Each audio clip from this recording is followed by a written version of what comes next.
Oris just released a brand new Aquis. Or at least they told me it was new.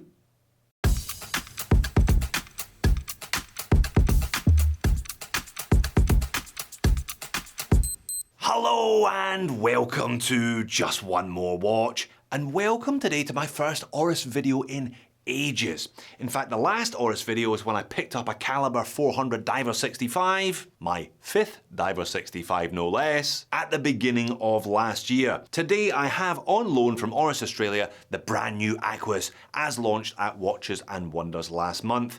Shout out to Tony from Oris Australia for sending this one over. Thank you very much, Tony. Now, when they say new, they mean more mildly massaged rather than radically redesigned, and I suppose that's fair enough. The Aquis has been their best-selling model for at least a decade or now, and if it ain't broke, don't fix it, just gently tweak it. But what did they actually do? What are those tweaks, and is it any good? Let's flip the camera and find out. Alright, let's get into it. Now, I cannot show you the full retail packaging because I was not sent the full retail packaging. I was just sent this little travel pouch, but here is the full retail packaging. Apparently, it's smaller and more environmentally friendly, 40% recycled materials or something like that, as Oris tried to convince you that buying a luxury watch is the way to save the planet. It's not, by the way, just in case you're wondering. Now, Oris Australia sent me the 41.5mm version of the new watch, and the offer was made, did I want to receive an old watch and a new watch for comparison so that I could tell the differences? And I was like, please, I've looked at the Aquis 5 times now already, I'll be able to spot the differences, no problem at all. And I took it out of the box and immediately regretted that decision because on first impression, there's not a lot of difference between the new one in inverted commas and the old one. However, once you look at it more closely, you begin to see a number of different changes. You begin to see what they were doing here holistically. It kind of gives the initial impression of being just slightly more refined and a little bit smoother than the old one. And when you dig into it, you see what they've done to give you that first impression. Now, I am not being compensated in any way to make this video. I have to return the watch. It is a loaner as mentioned. However, I did see this little Oris pouch and I was like, what's that? Is it a screwdriver? It's not a screwdriver. It's a Kermit the Frog keyring. Thank you, Tony. I will not be sending that back. I got the 41.5 as mentioned, heaps and heaps of spare links. That's 3 fulls and a half link. I guess I should talk about the most obvious and most noticeable difference between the old model and the new model, and that's the price. Here's the hang tag, Aquis date, etc., and the model reference, but flip it around and it says AUD 3900. Now, I reviewed a loaner of the 41.5 3 years ago, and it was 3,100 Aussie dollars. So yeah, I know the Aussie dollar's in the bin and inflation and all that, but 800 bucks, 20% more over the course of 3 years. Yeah. But as I always say in Oris videos, you know, I'm not sure how many people actually will be paying that full retail price from Oris. There's no wait list on these. You can walk into a retailer and buy one. Don't be frightened to ask that retailer for a bit of a deal. Quite often you'll get 10, 15, 20% before you even walk in the door. Don't be frightened to ask for a little bit more off than that.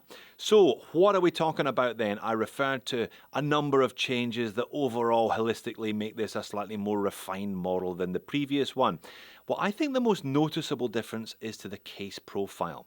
What they've done here is they've narrowed the mid case, angled the case back, and given a bit more case back than there was before. Overall, taken a little bit of the chunk. The Aquis was always a bit of a chunky diver, and they've just refined it a little bit visually and actually on the wrist physically, taken some of the chunk away.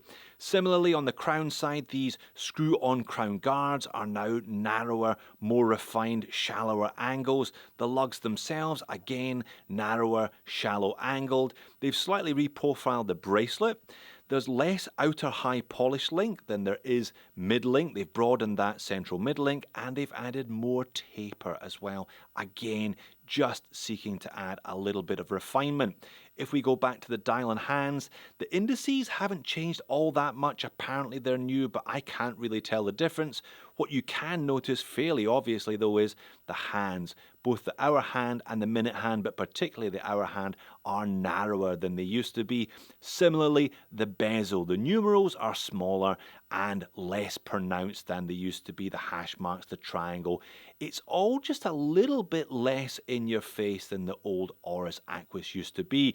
Now, if you were the type of guy that bought the Aquis because it was in your face, maybe look for an old one.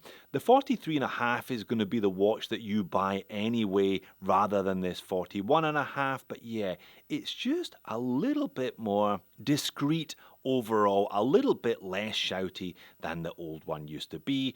I guess Oris figured that that was the right direction to go, and they would get more sales if they did that. I also note they've changed the lineup slightly. You used to be able to get a 43.5, a 41.5 and a 39.5. They've ditched the smaller watch in favour of an even smaller watch, a 36.5. Now all of these Aquis I think wear at least a mil and a half smaller than that diameter dimension because of the integrated bracelet. So effectively what you're left with is a 42, a 40 and a 35.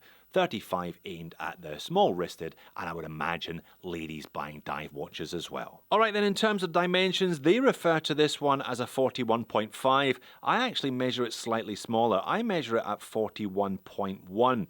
12.9 mil thick with a 48.5 lug to lug. Now, lug width is obviously not applicable today. You can buy rubber straps from Oris, but most people, I suspect, buy an Aquis knowing that they're going to be running it long term on the bracelet.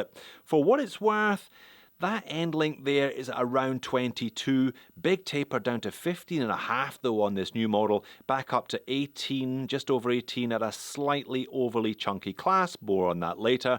As size for me with those 3.5 links removed, 7-inch wrist, it weighs in at 148 grams. That is spot on, exactly the weight you would want from a stainless steel diver of this size. 300 meters of water resistance from a screw down crown, double domed sapphire crystal with anti-reflective undercoating, and the movement in the back is an Oris caliber 733, which is a relabeled Sellita SW200, which you can see today thanks to a display caseback, sapphire display caseback. Not many Swiss watches with 300 meters of water resistance have display casebacks, so nice that Oris have continued to do that with the Aquis line. There's the signature red rotor. That's why they put the display case back on it, really. It's to show you that red rotor. So the SW200/733, whatever you want to think of it as, 26 jewel hacking and hand winding Swiss made caliber, roughly 40-hour power reserve. Now you can get this Aquis model with the in-house caliber 400, the big super duper new 5-day power reserve, 10-year warranty movement from Oris, but it is considerably more expensive, so I asked them to send me the one with a 733 instead. Let's get in nice and close then for a look at the case finish, and it is all very nicely finished. You can see what I mean though, they've really shortened the profile of it and put a big undercut and angled the case back. Nice piece of design, I think, a worthwhile change that makes the watch look slimmer and wear slimmer on wrist. Similarly, there's the crown guard profile, Oris crown. Those are detachable items, by the way. I wouldn't recommend taking them off, but they are not part of the case construction. Now the bracelet on this one, as discussed, high polished outer links and a brushed center link. You can see a distinct triangular profile to those center links. Screws hold this one together. I had no problem sizing it with a basic screwdriver. Oris branded clasp. Now the clasp also has high polished chamfered outer edges, double push button triggers, but it's a bit old school. 3 holes of micro adjust. One really nice touch of this clasp though is it has one of the best diver's extensions that I've seen on pretty much anything. I really like Yema's diver extension and I really like Oris's diver extension. You know, a lot of the time diver's extensions are pointless and they just rattle around. This one feels really, really solid. Right, dial and hands, as discussed, not much has changed, but overall the watch just looks a little bit more refined than the older model. Slightly smaller bezel printing and a colour matched date wheel. One thing I forgot earlier on, a proper colour matched date wheel, which is nice to see at a watch costing nearly 4,000 Australian dollars. Rather strong sunburst on these. Again, that has always been a bit of an Aquis signature. There's a black, there's a blue, and there is this green. The Kermit, I do like the green as one of Oris's kind of own colours. They've really made this model their own by offering it in green. All the indices are applied. There's a minute track just printed on around the outer edge of the dial. Oris brand name just printed on, and Aquis pressure resistant rather than water resistant, pressure resistant. That is a carryover from previous models. And of course, as this one is Swiss made, those words feature either side of that little truncated index down at 6. Now, Oris has refined the handset on the Aquis model a couple of times over the years, though not just with this revision. High polished silver, they're not beveled, but they are bold, so they are 3D rather than just flat. Segmented hour hand, and a very slim needle style second hand with a lollipop 2/3 of the way out towards the minute track. It's a handsome watch, and as you'll see in just a second, it's a legible watch as well. And the lume on every Aquis model that I have reviewed has always been pretty good too. BGW9, plenty of it, hands, indices, and just the lume pip, that circle contained within the triangle up at 12. When I turn the speed up on this, all of those markers, including the lume pip, lasting strongly towards the end of my test. But if I slow it down again, have a look at the lollipop of the second hand. Hasn't been evenly painted there. There's a bit of a gap in the middle. Yeah, you'd expect slightly better than that for the price they're asking. No complaints about how it wears though, especially not in this 41.5mm version. I did review and therefore wear all 3 sizes of the previous Aquis, and this one was the Goldilocks' porridge for me. It was just right. Now, for many people, the Aquis will be the first step, the first, in inverted commas, Swiss luxury watch. I think it looks like you're wearing something you spent a bit of money on. It certainly has got presence, and it still has presence. It has lost perhaps a little bit of its chunk, but it hasn't lost that wrist presence, I think, which is really important. All of those high polished surfaces, plus that lovely green sunburst colour, yeah, how could it lose its wrist presence? Because it retained all of that. And I mentioned earlier on that legibility was excellent. There you are, hands, indices, bezel. They may be more refined than they were before, but they are no less legible than they were before. But it's time for the moans and niggles section. I've had a couple of sideways or not so sideways goes at the price earlier on.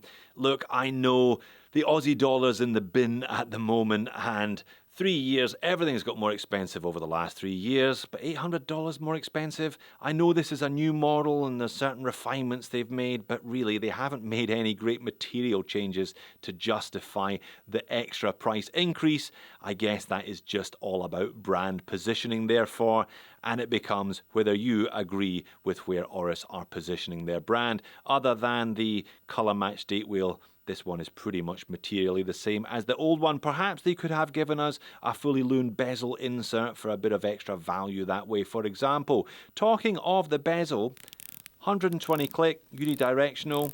It's good.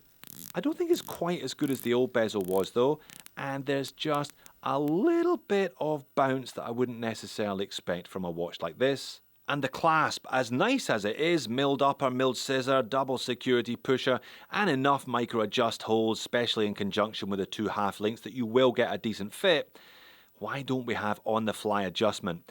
Tudor, who's got to be a rival for Oris these days, they released one of the best clasps in the world with their Black Bay 58 range, the GMT, etc. a couple of years ago now. I think Oris should do the same. They do fit an on-the-fly adjustable clasp to the caliber 400, along with easy swap end links to the bracelets and the rubber strap options. I understand why they want to save those goodies for the higher cost models, but they would go some way to justifying the higher cost of the lower cost models, if you see what I mean. But overall, a suite of subtle but noticeable refinements and improvements make this Oris Aquis the best Oris Aquis that I have ever seen, ever reviewed, and I would imagine there has ever been. It always has been a great watch, it's still a great watch, but it's a great watch that's increasingly punching in categories above where it used to fight. Even if the watch itself is definitely now more of a middleweight than the heavyweight it used to be. So there you have it. On first inspection, there isn't a lot of difference between the old one and the new one, not visually anyway. But overall, the new model just feels a little bit more refined, a little bit more wearable, and generally the better watch to live with long term than the old one without having entirely lost its soul, without having lost all the features that made an Aquis an Aquis. Where though, Oris, is the adjustable clasp? That's definitely a miss at the price, and the price is definitely getting up there, so be sure to bring your favourite haggle hat to your local Oris dealer. If you're keen on the Aquis, then why not check out either of these two videos, what I made before. Thanks for making it all the way to the end of this one. I will see you again in the next one.